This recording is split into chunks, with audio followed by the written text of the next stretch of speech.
longe de querer ser o executor de tão injusta e cruel ação, colocou Davi a par do que se passava e aconselhou-o a retirar-se imediatamente. Prometeu-lhe ainda falar com o rei, seu pai, pedindo que se acalmasse, pois não via motivo para matar um homem que tanto fizera por ele e pelo seu reino, e, mesmo que tivesse cometido alguma falta, a magnitude de seus serviços deveria levá-lo a perdoar-lhe. Acrescentou ainda que depois dessa entrevista com o rei, manifestaria a Davi as intenções do soberano. Davi aceitou o conselho e retirou-se. Capítulo 13. Jonatas defende Davi com tanto ardor diante de Saul que os reconcilia. 240. No dia seguinte, Jonatas, encontrando Saul de bom humor, disse-lhe: que grande crime, Senhor, pode ter cometido Davi, para levar-vos a querer a sua morte?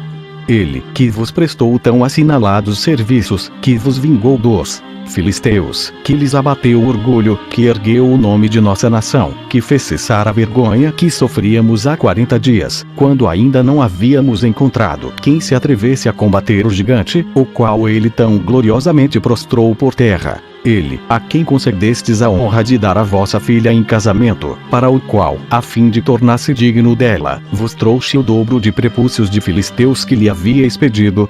Tende a bondade de considerar bem quanta dor nos causaria a sua morte, não somente pela sua virtude, mas também por essa aliança, e qual seria a aflição de minha irmã, vendo-se viúva tão cedo. Se vos quiserdes lembrar também de que ele restituía a calma ao vosso espírito nas agitações que sofríeis, achareis sem dúvida que os seus serviços são tão grandes que não devem jamais ser esquecidos, e sentireis por ele um novo afeto. Conservando a vida a um homem de seu mérito, conservareis também a vossa e a de toda a vossa família, que lhe é devedora de tantos benefícios. Os argumentos de Jonatas tiveram tanta força que venceram a sua cólera e o seu temor. E Saul prometeu com juramento não causar mais nenhum mal a Davi. O generoso príncipe foi imediatamente comunicar-lhe o que se havia passado e reconduziu-o para junto do rei, a quem continuou a prestar os seus serviços, como antes. Capítulo 14. Davi derrota os filisteus. Sua fama aumenta a inveja de Saul. Este atira a LH um dardo para matá-lo. Mical, mulher de Davi, ajuda-o a escapar. Davi vai ter com Samuel. Saul persegue Davi para matá-lo e perde inteiramente o juízo durante 24 horas. Jonatas contrai mais estreita amizade com Davi e fala em seu favor a Saul, que tenta matar o filho. Ele avisa Davi, que foge para Gate, cidade dos filisteus, e recebe de passagem auxílio de Abimeleque, sumo sacerdote. Reconhecido em Gate, Davi finge-se de louco e retira-se para a tribo de Judá, onde reúne 400 homens. Vai ter com o rei dos Moabitas e volta depois àquela tribo. Saul manda matar Abimeleque e toda a sua descendência sacerdotal, da qual somente Abiatar se salva. Saul tenta diversas vezes inutilmente apanhar e matar Davi, o qual tem oportunidade de matar Saul, numa caverna e depois no próprio acampamento, mas se contenta em LH dar provas de que poderia tê-lo feito. Morte de Samuel. Razão por que Davi se casa com Abigail, viúva de Nabal. Davi se estabelece junto de Aquis, rei de Gate, filisteu que o induz a servir na guerra contra os israelitas. 241. Nesse mesmo tempo, os filisteus recomeçaram a guerra, e Davi foi mandado com o exército contra eles. Venceu-os, fez grande mortandade entre eles e voltou vitorioso a Saul. Mas não foi recebido como esperava nem como merecia o seu grande feito, porque a sua reputação era suspeita ao rei, e este, em vez de se alegrar com a vitória, enxergava apenas perigos e o tolerava com tristeza.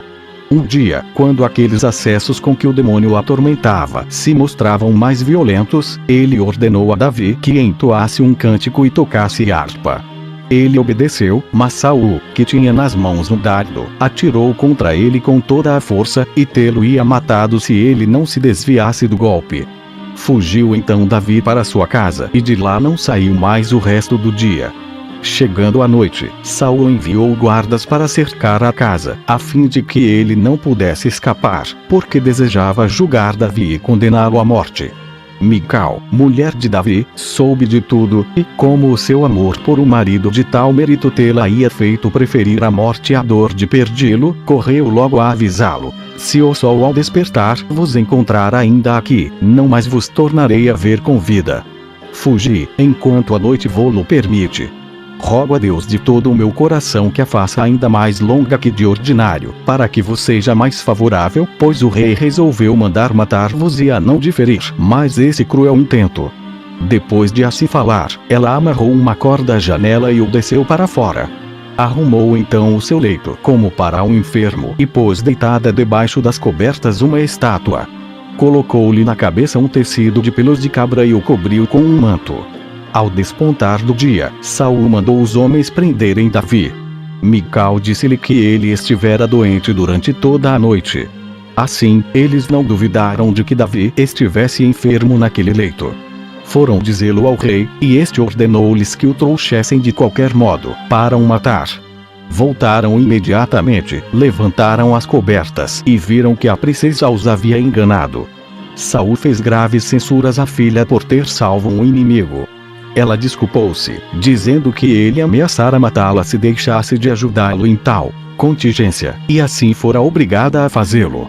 Não duvidava, porém, de que, tendo a honra de ser sua filha, o amor de seu pai por ela não era mais forte que o seu ódio por Davi. Saul, tocado por essas palavras, perdoou-a. 242. Davi, tendo conseguido salvar-se, foi procurar o profeta Samuel em Rama.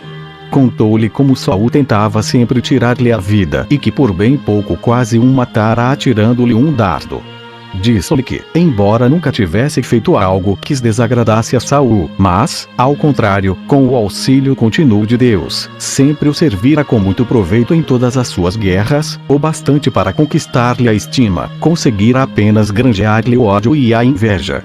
Samuel, aborrecido pelas injustiças de Saul, saiu de Rama e levou Davi a Gibeá, onde ele ficou algum tempo em sua companhia. Logo que Saul o soube, enviou soldados para trazê-lo prisioneiro. Encontraram Samuel no meio de um grupo de profetas e, cheios do mesmo espírito, começaram a profetizar com eles.